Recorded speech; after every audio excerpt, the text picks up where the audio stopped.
dimanche chez vous. Nous sommes là à la chorale de la parole du Salut Lungwala, réunis ensemble avec vous, bien sûr, tous aussi à la Bino, là où vous vous trouvez, que nous puissions célébrer le Seigneur ensemble en ce dimanche, ce culte dominical, dans vos maisons, pour rejoindre Bissou, afin que nous puissions élever nos voix vers le trône de la grâce pour louer et exalter le Seigneur. Alléluia. Alléluia. Seigneur, nous nous prosternons devant toi. Seigneur, merci. Sois-tu pour ta grâce en cet instant, oh Dieu. Aujourd'hui encore, nous avons reçu ce privilège. Nous sommes devant de toi, Seigneur. Tu nous as permis, Seigneur Dieu. Merci, éternel Dieu, pour tout ce que tu es, éternel Dieu.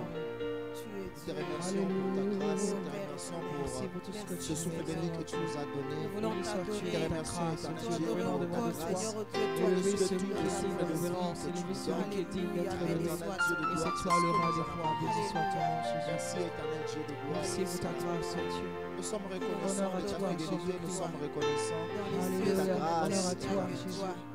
Merci La pour ta gloire, la grâce, honneur à toi, Jésus. Merci pour tout ce que tu es, Jésus. Merci pour ta grâce, Jésus. Prosterné, adorons Yahweh.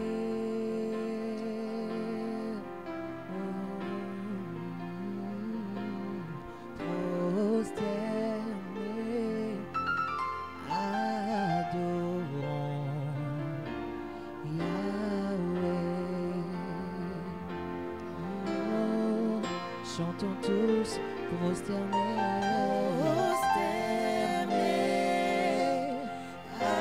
adorons Yahweh. Prosternés, prosternés, prosternés,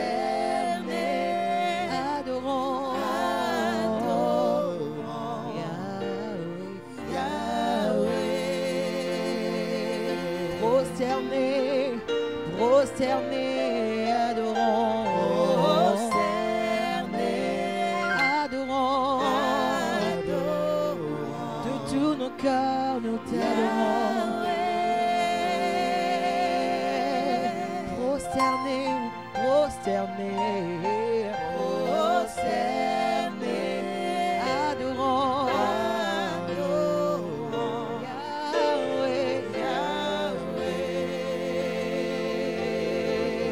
Yahweh, Yahweh, Yahweh, Yahweh, Yahweh, Yahweh. Entends nos cœurs, nous t'adorons, nous t'élevons, Yahweh, Yahweh. Alléluia, Yahweh, Alléluia, Yahweh, Yahweh, Yahweh, Yahweh,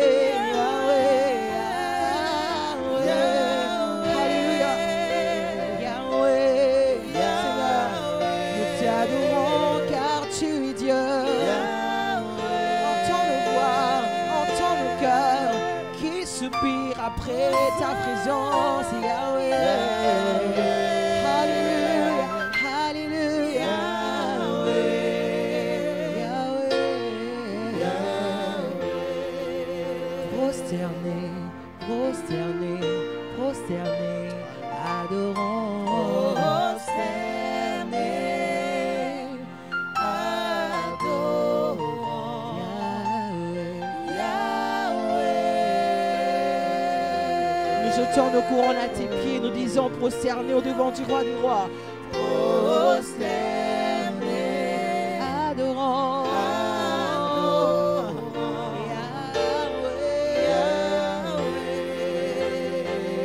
Yahweh, Yahweh, Yahweh, Yahweh, Yahweh, Alléluia, Yahweh, nous t'adorons, Yahweh, Yahweh, Yahweh, Yahweh, Yahweh, Alléluia, Yahweh, Yahweh. Seigneur, Seigneur, sois élevé, sois magnifié en cet instant. Honneur à toi, le roi, toi le Dieu. Alléluia, nous t'élevons parce que tu es digne. Éternel Dieu, tu es Dieu, nous t'adorons en cet instant. Merci pour ta grâce. Alléluia. Alléluia. Merci pour ta grâce, Jésus. Merci. You are God and we worship you. Seigneur, parce que tu es Dieu. Merci pour ce que tu es. Alléluia. Alléluia. Honneur à toi, le seul digne d'être élevé. Honneur à toi, le seul digne d'être magnifié, Seigneur. Alléluia. Nous voulons chanter You are God et nous t'adorons car tu es Dieu. Au-dessus de tout, tu es roi. Nous t'élevons, toi, le seul digne. Honneur à toi, merci pour ta grâce, Jésus. Alléluia. Nous t'élevons, toi, seul le Dieu tout-puissant. You are God. You are God. And we worship you. You are God. And we worship. And we worship you. You are God.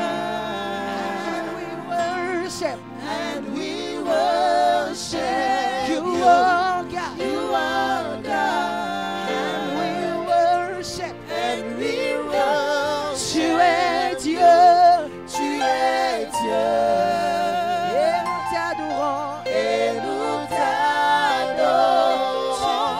Tu es Dieu. Au-dessus de tout, tu es Dieu. Nous t'adorons. Et nous t'adorons. Tu es Dieu. Et nous t'adorons. Et nous t'adorons. Tu es Dieu. Et nous t'adorons, Seigneur. Alléluia. You are God. You are God. And we worship. And we worship. You are God. And we worship you. And we worship Dieu. Tu es Dieu. Nous t'adorons.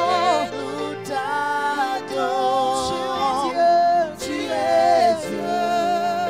Nous t'adorons. Nous t'adorons. Tu es Dieu. Tu es Dieu. Nous t'adorons. Nous t'adorons. Tu es Dieu. Tu es Dieu. Alléluia. Nous t'adorons. Est-ce que tu veux réaliser la grandeur de ce Dieu? Honneur à toi, Seigneur. Au-dessus de tout, Seigneur, tu es. Alléluia. Au-dessus de tout, tu es Dieu, éternel Dieu. Honneur à toi, Seigneur. Béni sois-tu pour ta grâce, Dieu. Oh, merci pour ta grâce, Seigneur. Merci pour ce que tu es, éternel Dieu. Nous venons à toi, Seigneur. Nous venons t'élever, toi, le seul digne de louange. Alléluia. Alléluia. Béni soit ton nom. Alléluia. Tokumisio Ozandambe Tu Sanjolio Ozandambe Tokumisi Ozandambe Tu Sanjoli Tu Sanjoli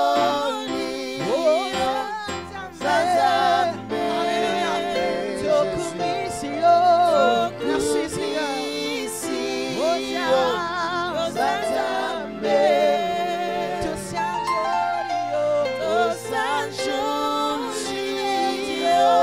Tu es Dieu. Et nous t'adorons. Et nous t'adorons. Tu es Dieu. Et nous t'adorons. Et nous t'adorons. Honneur à toi, Seigneur. Honneur à toi, le vainqueur de la mort. Honneur à toi, celui qui a vaincu la mort. Honneur à toi qui dit une chose et la chose s'accomplit. Toi qui nous as unis d'un amour sincère. C'est toi le Seigneur des Seigneurs. Nous venons t'élever, nous magnifions ton amour, nous magnifions ta puissance, parce que tu es Dieu. Tu as tellement fait. Merci pour cet amour, merci pour l'œuvre de la croix. Oh, nous t'adorons. Seigneur, tu as tellement fait, Seigneur, pour nous. Voilà pourquoi en retour, nous voulons nous offrir ton Itope Seigneur, son aïe, Seigneur, parce que tu as tellement fait.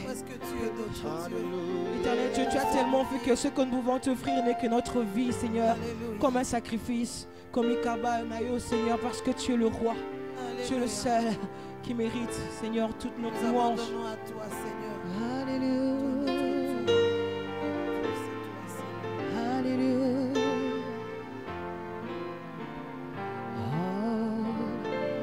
To Jesus I surrender all.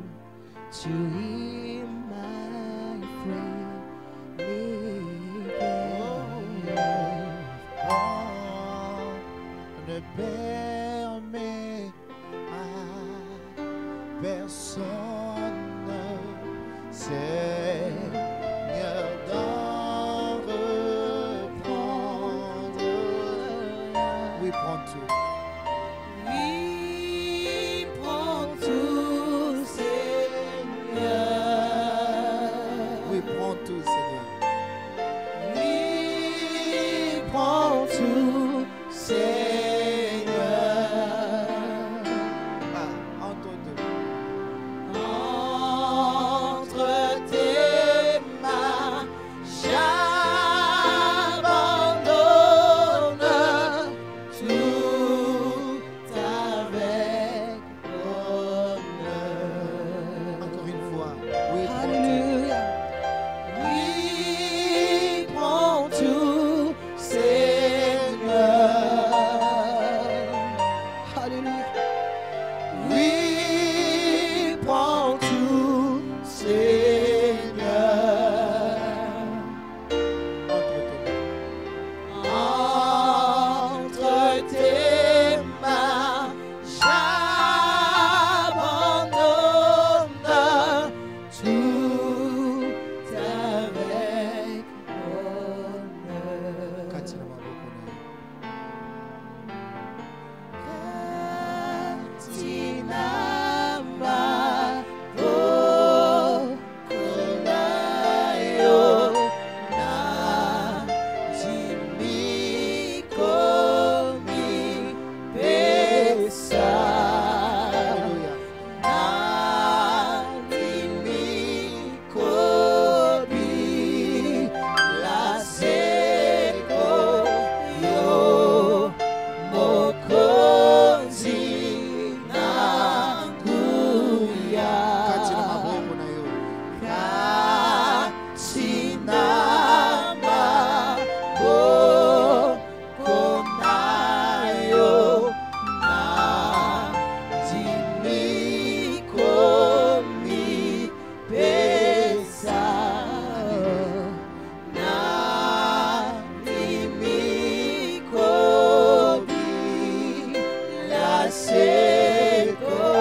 te revienne à toi et à toi. Merci Jésus. Alléluia. Pour ce que tu as accompli à la croix, Yes. Merci nous Seigneur. sommes bénéficiaires de Nous cela. t'abandonnons Yes. tout. Que la gloire, l'honneur, la puissance te reviennent. Alléluia. Au nom de Jésus. Jésus. Amen. Shalom bien-aimés dans le Seigneur, que Dieu bénisse. Une bonne audition à vous qui nous suivez. C'est culte de ce dimanche 21 juin 2020. Que le nom du Seigneur soit béni. Et nous allons prier. Seigneur, nous voulons te dire merci pour ce temps que tu permets que nous puissions parler de ta part. Saint-Esprit de Dieu, la Bible déclare que c'est poussé par toi, le Saint-Esprit, que les hommes ont parlé de ta part. Et nous voulons être poussés afin que ton peuple reçoive de toi, Seigneur, ce dont tu as préparé. Au nom de Jésus, Amen. Bien-aimés, ce matin, nous allons partager autour d'un thème que j'ai intitulé « Faire parler Dieu en sa faveur ». Faire parler Dieu en sa faveur. Vous savez, il est possible, bien-aimés dans le Seigneur, que Dieu puisse parler en ta faveur. Il est possible que Dieu parle en ta faveur. Très souvent, chacun de nous souhaite que Dieu lui parle. Soit par rapport à une directive donnée, soit aussi pour répondre à nos différentes préoccupations. Tout le monde aime que Dieu lui parle. Mais le contexte que j'aborde est tout à fait différent, bien aimé, de ce que nous remarquons aujourd'hui. Parce qu'aujourd'hui, il y a des gens qui prétendent nous parler de la part de Dieu, mais lorsque nous les entendons parler de la part de ces soi-disant Dieux-là, nous nous rendons compte que ce qu'ils disent ne correspond pas à ce que Dieu peut réellement vouloir dire à son peuple. Et j'aimerais souligner, bien aimé dans le Seigneur, que lorsque je dis faire parler Dieu en sa faveur, c'est tout à fait différent de ce que nous voyons aujourd'hui au travers des soi-disant prophètes qui tout le temps, à tout moment disent « Dieu m'a dit ». Dieu m'a dit. Et ils plongent souvent le peuple de Dieu dans des fausses espérances. Mais lorsque je parle de faire parler Dieu en sa faveur, je fais allusion beaucoup plus aux paroles considérées, bien aimées dans le Seigneur, comme des alliances, comme des pactes que Dieu fait avec quelqu'un. Et ces paroles-là, bien aimées dans le Seigneur, transcendent même les générations. Ces paroles prennent corps, prennent vie et deviennent des promesses pour des générations futures. Ce sont ces choses-là, bien aimées dans le Seigneur, dont je parle en ces lieux.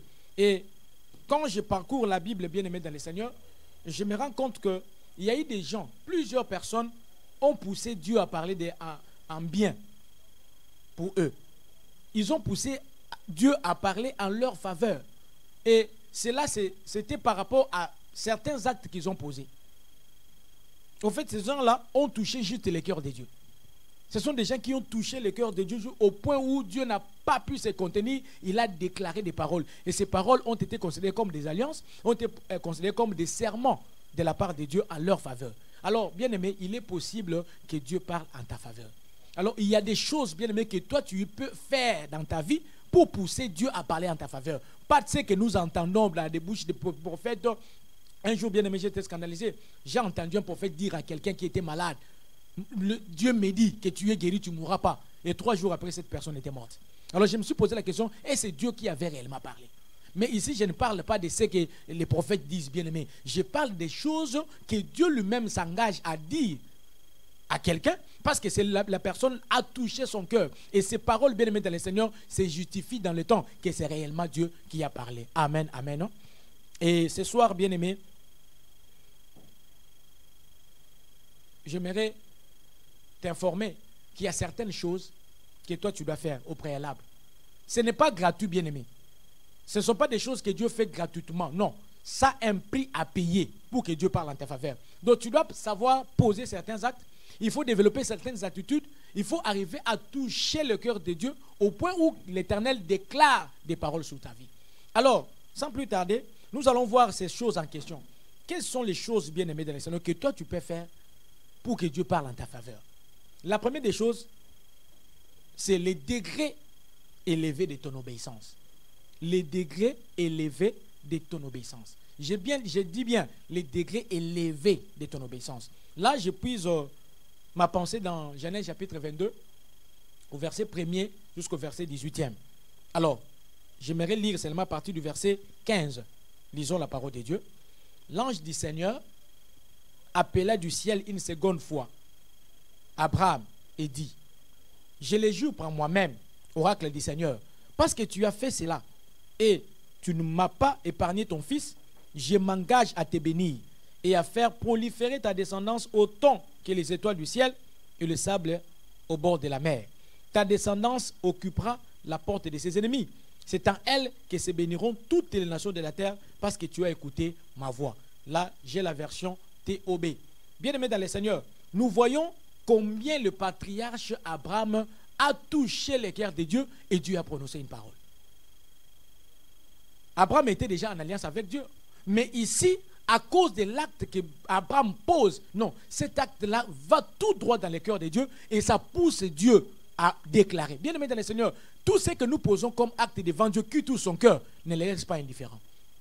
Lorsque tu poses des actes, lorsque tu fais des choses qui touchent le cœur de Dieu, bien aimé, Dieu prononce des paroles. Vous savez, notre pasteur nous a toujours dit que donc, la nature de Dieu, c'est de bénir ses enfants. Mais la bénédiction, la bien-aimée dans le Seigneur, peut aussi être motivée par ce que nous posons comme acte en sa faveur.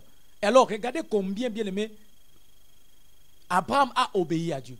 Ici, ce n'est pas une obéissance ordinaire, c'est une obéissance très élevée. Parce que qu'est-ce qu'on demande à Abraham d'offrir? Ce n'est pas de l'argent. Ce ne sont pas des habits. Ce n'est pas une maison. On demande à Abraham d'offrir son fils. Bien aimé, ce n'est pas facile. Hein? C'est pourquoi j'ai dit les degrés élevés de ton obéissance. Bien aimé, il y a obéissance et obéissance. Tu ne vas pas me dire que toi, l'obéissance que tu as aujourd'hui de Dieu doit être comparée à celle d'Abraham. Non. Abraham, bien aimé dans le Seigneur, il a obéi à Dieu d'une façon extraordinaire. Et l'obéissance d'Abraham, bien aimé, l'a mené à faire ceci. Donc, Dieu pouvait tuer Isaac de lui-même, non? Il pouvait tuer Isaac de lui-même et puis annoncer à Abraham que cet enfant-là, moi, je l'ai récupéré. Mais regardez le niveau où l'Éternel teste l'obéissance d'Abraham. Il dit, Abraham, c'est toi-même qui vas mettre fin à la vie de ton fils. Bien aimé, ce n'était pas facile. Si Dieu tue mon fils aujourd'hui et il dit, bon, je l'ai fait, ça peut me soulager parce que, bon, que le nom du Seigneur soit béni. Mais s'il me demande de le faire moi-même, bien aimé, c'est là où ça devenait un dilemme. C'est là où ça devenait un dilemme. Donc, Abraham était devant ce dilemme-là et il a obéi à Dieu, bien aimé, comme personne n'a jamais obéi à Dieu. Donc, j'aimerais dire à quelqu'un, bien aimé, ton obéissance élevée, ton degré élevé de l'obéissance peut pousser Dieu à parler en ta faveur. Bien aimé, regardez comment Dieu a parlé en faveur d'Abraham.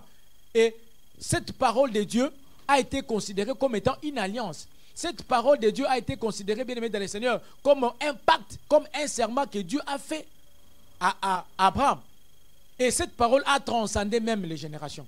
Ça a transcendé, bien aimé dans le Seigneur, les générations futures. Et aujourd'hui, nous sommes porteurs de cette promesse. Nous bénéficions de cette promesse ici, bien aimé, que Dieu avait fait à Abraham.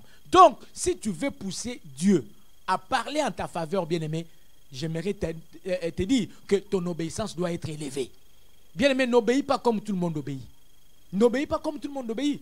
Amène ton obéissance à un degré élevé. Parce que c'est l'acte qu'Abraham a posé qui a poussé Dieu à parler en sa faveur.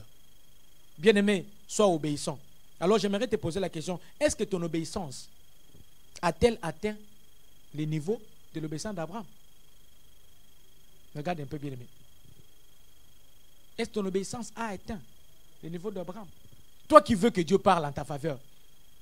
Chaque fois tu es derrière les prophètes, Nzambalobini, bien. Mais parfois on t'a dit des choses qui ne correspondent même pas à ton problème, à ta situation. Mais j'aimerais te dire qu'il y a des attitudes, il y a des actes que tu peux poser pour que l'Éternel se prononce. Et s'il se prononce, bien aimé, tu vas voir les retombées de ces paroles-là. Ça, c'était la première chose. Et la deuxième des choses, bien aimé, que tu peux faire pour pousser Dieu à parler en ta faveur, c'est ta confiance en l'Éternel dans des durs moments. Ta confiance en l'Éternel dans des durs moments. Bien-aimé, nous sommes dans Nombre chapitre 14, le verset 24. La Bible dit, Nombre 14, le verset 24, « Et parce que mon serviteur Caleb a été animé de notre esprit et qu'il a pleinement suivi ma voix, je le ferai entrer dans le pays où il est allé et ses descendants les posséderont. » Ici, nous voyons qu'il s'agit de Caleb. Caleb fait partie d'Israël. Il est un élément dans l'ensemble qu'on appelle Israël. Mais il bénéficie, bien aimé, d'une grâce particulière à cause de l'acte qu'il a posé envers Dieu. Ça, ce n'était pas Israël, c'est Caleb. Bien aimé, tu peux te distinguer dans ta famille. Tu peux te distinguer même dans l'église. Parce que chaque fois que nous venons de l'église, parfois, nous nous contentons des bénédictions de tout le monde. Lorsqu'on prononce que Dieu te bénisse, toi tu dis Amen. Mais bien aimé, il faut chercher au-delà de ça. Caleb ici, il a posé bien aimé un acte. Son acte c'était quoi? C'était la confiance que Caleb avait envers l'Éternel. Dans des moments durs, dans des moments difficiles. Bien aimé, ta confiance en Dieu pendant des moments difficiles, bien aimé, peut pousser à Dieu de parler en ta faveur. Les 12 espions, quand ils sont allés en Canaan, explorer le pays où coulait le miel, ils ont réellement vu le pays et ils ont constaté que réellement Dieu n'avait pas menti. Il y avait réellement le lait et le miel là dont Dieu a parlé. Mais il y avait un obstacle, c'était les géants fils d'Anak. Maintenant, devant cette réalité, tous les espions sont venus avec des paroles de découragement. Il y avait que Josué et Caleb qui avaient fait confiance à Dieu pendant ces moments difficiles. Ils ont dit non, l'Éternel Dieu nous donnera possession de ces pays. Et nous allons terrasser ces hommes-là. Bien aimés dans le Seigneur, mais regardez, les autres ont parlé en mal de Dieu, ils ont murmuré contre le Seigneur, mais eux, ils ont gardé leur confiance en Dieu. Et cette confiance n'a pas laissé Dieu indifférent. Bien aimés dans le Seigneur, chaque fois que tu poseras des actes qui toucheront le cœur de Dieu, non, il se prononcera en ta faveur. Et ici, bien aimés, la confiance de ces hommes a poussé Dieu à parler en leur faveur. Et Dieu dit, Caleb, lui, entrera en Canaan. Et sa descendance possédera ces pays-là. Mais vous savez, les sorts des autres, ils ne sont pas entrés en Canaan. Ils sont restés en désert. Tous, ils sont morts. Mais à cause de la confiance de Caleb, Caleb a possédé. Parce que l'Éternel lui avait déjà promis au travers une parole. Bien-aimé dans le Seigneur, en dehors de l'obéissance élevée, il faut aussi avoir confiance en Dieu. Pendant ces temps difficiles, combien de gens ne se sont pas bien-aimés corrompus?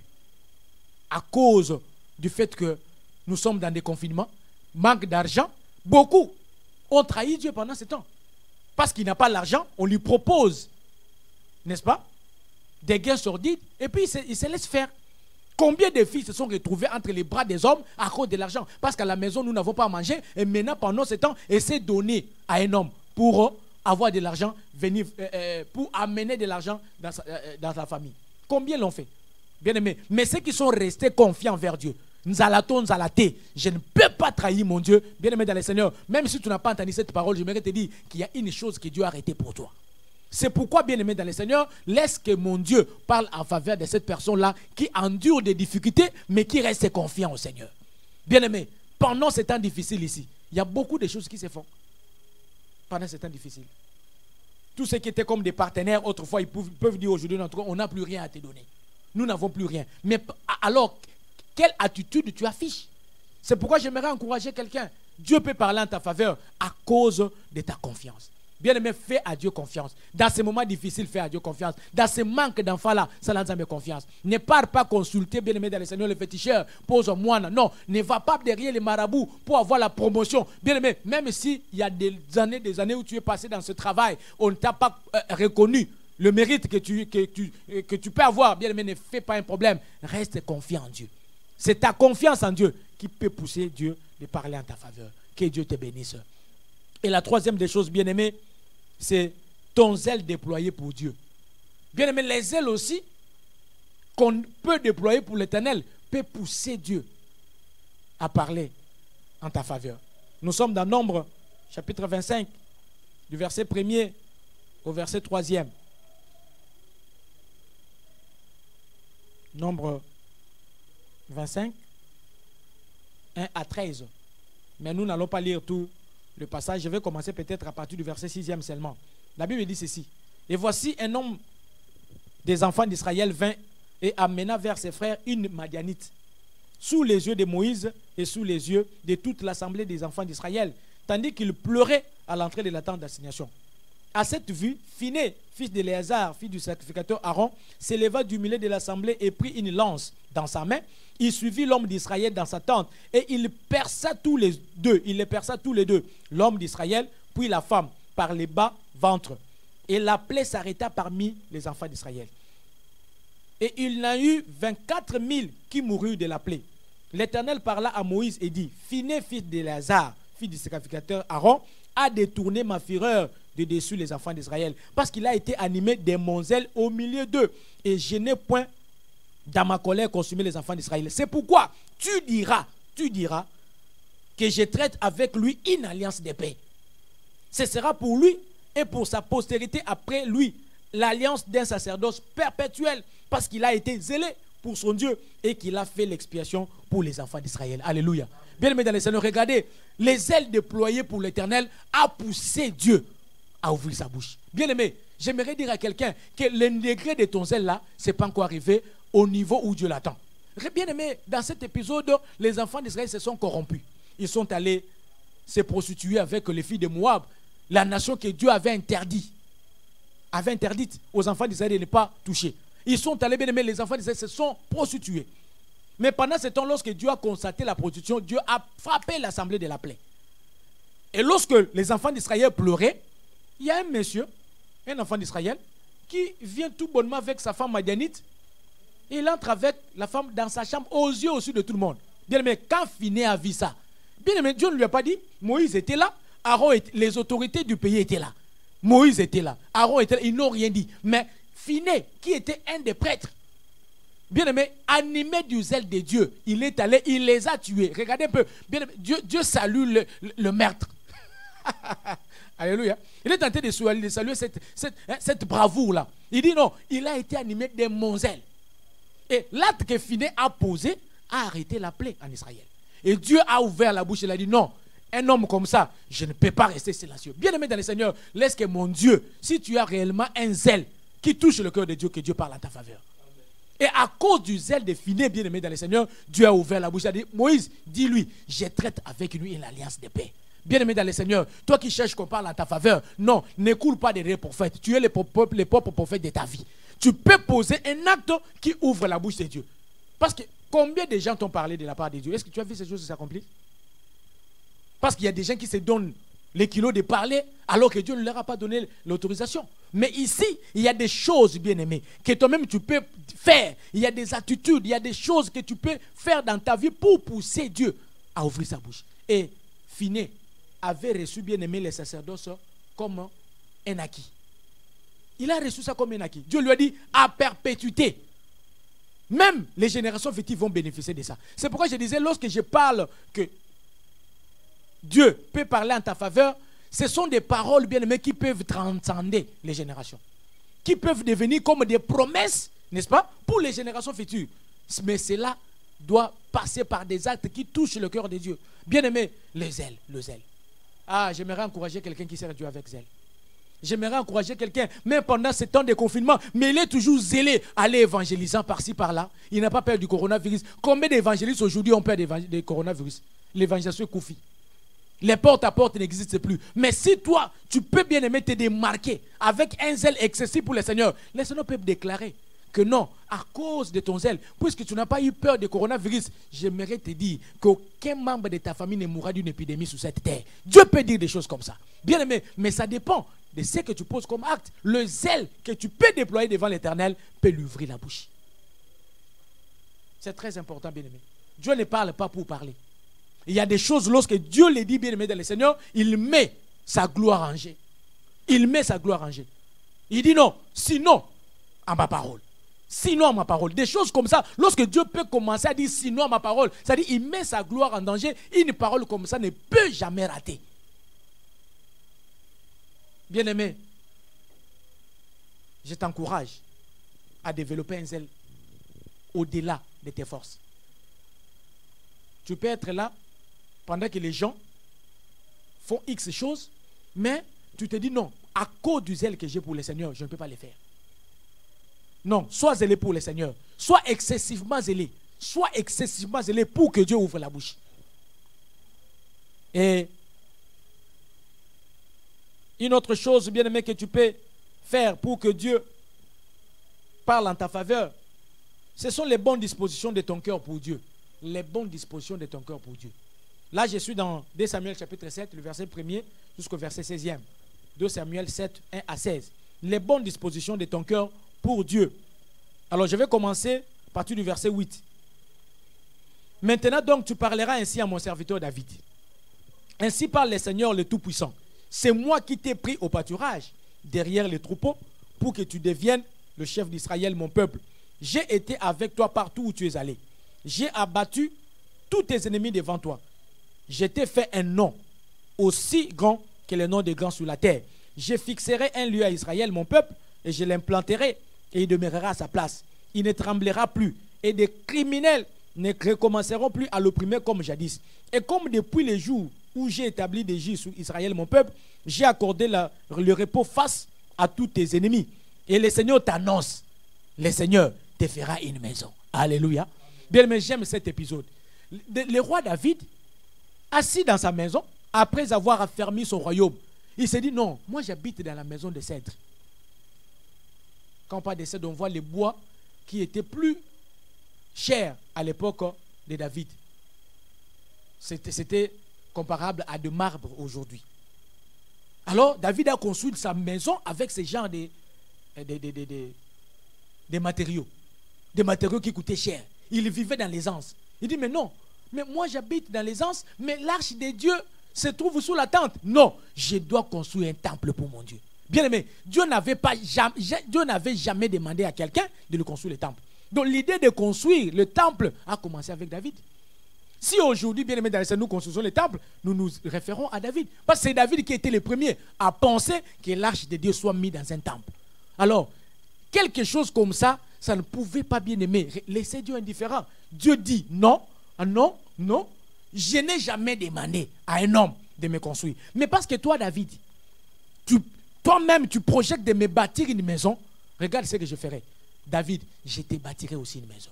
Bien aimé, Dieu a parlé en faveur de David.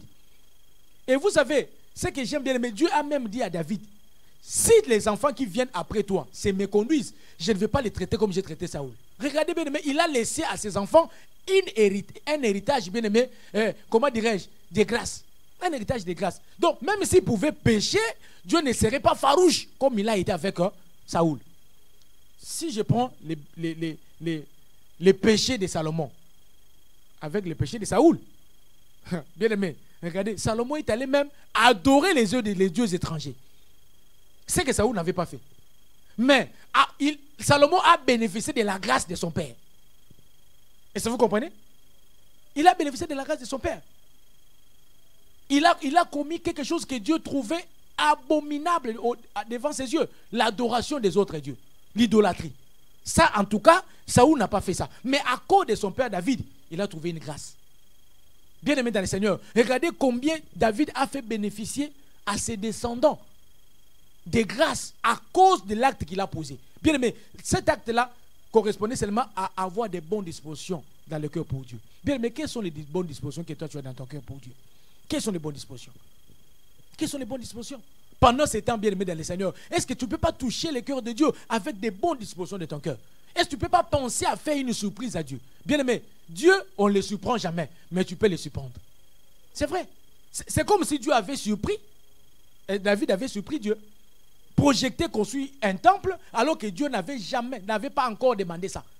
Pendant que Dieu n'a pas demandé qu'on construise un temple, mais David fait sortir de sa bouche. Et c'était un projet qu'il voulait commencer. Dieu lui dira, non, non, toi tu ne vas pas me bâtir la maison, c'est ton fils qui viendra après toi. Mais puisque ça vient de toi, David, je te bâtirai une maison. Bien-aimé, laisse que les dispositions de ton cœur, bien-aimé, touchent le cœur de Dieu. Mais il y a beaucoup de gens pendant ces instants, ils ont des mauvaises dispositions du cœur. Lorsque Dieu les regarde, bien-aimé, il a même tendance à leur ôter la vie.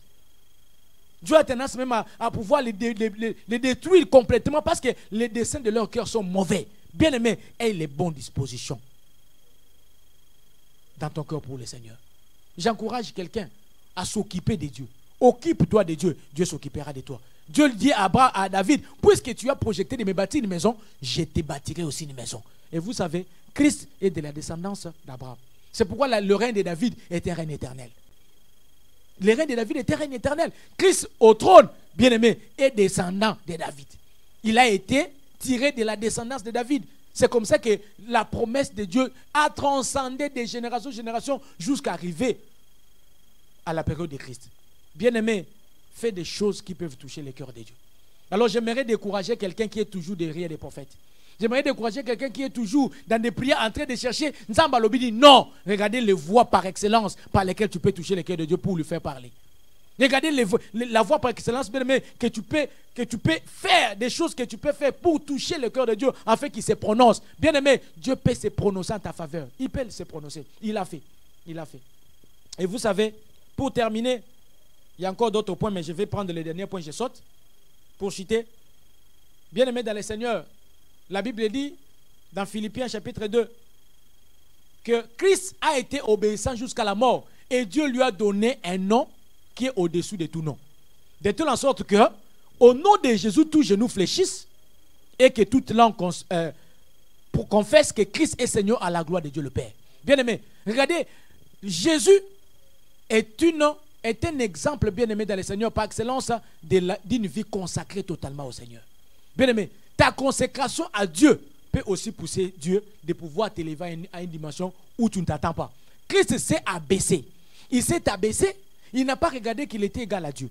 Christ s'est abaissé. Il s'est donné corps et âme pour le salut de l'humanité. Alors, bien-aimé, ça n'a pas aussi fermé la bouche de Dieu. Dieu a dit non, non, non, non. Des choses comme ça, moi je ne peux pas être indifférent. Il lui a donné un nom qui est élevé au-dessus de tout nom. Bien-aimé, aujourd'hui, personne ne peut égaler à Jésus. Tout ce que je vais te demander, bien-aimé, suis Jésus-Christ. Suis Jésus. Il est un modèle par excellence de consécration. J'aimerais encourager quelqu'un à se consacrer pour le Seigneur. Bien-aimé, pendant que toutes les filles perdent leur virginité à cause du fait que l'argent n'y est pas. Non, toi tu peux conserver ta virginité, bien-aimé. Ça peut te procurer le bonheur demain. Dieu peut te récompenser comme il a récompensé Christ. Bien-aimé, à cause de ta consécration, Seigneur, tu te dis non, je suis fiancé, je ne peux pas toucher à ma fiancée ni à mon fiancé. Non, parce que je crains le Seigneur. Le Seigneur peut vous ouvrir des portes de bénédiction dans votre mariage. Si le diable pouvait vous attaquer, bien-aimé, le Seigneur sera là comme un héros puissant pour vous délivrer de toutes les manœuvres du diable. C'est pourquoi j'encourage quelqu'un, bien-aimé dans le Seigneur, à demeurer dans la consécration. Alors, j'ai démontré beaucoup d'éléments ici en ces lieux qui peuvent pousser Dieu de parler en ta faveur. Bien-aimé, je veux qu'à travers ces messages, que Dieu parle en ta faveur. Parce que tu en as besoin de cette parole-là. Quand Dieu parle en notre faveur, bien-aimé dans le Seigneur, c'est pour notre bien. C'est pour notre bien. Ce ne sont pas des choses à négliger. Alors j'aimerais prier avec quelqu'un. Bien-aimé, arrête de courir derrière les prophètes. Arrête de suivre les gens qui ont des paroles de connaissance. Non. Bien-aimé, pose seulement ces actes. Conforme-toi à la parole que tu as écoutée ce soir. Dieu te parlera. Et les paroles que le Seigneur prononcera sur toi, bien-aimé dans le Seigneur, pourront devenir des acquis pour les fruits de tes entrailles qui viendront dans le futur. Et demande au Seigneur de te donner une obéissance élevée.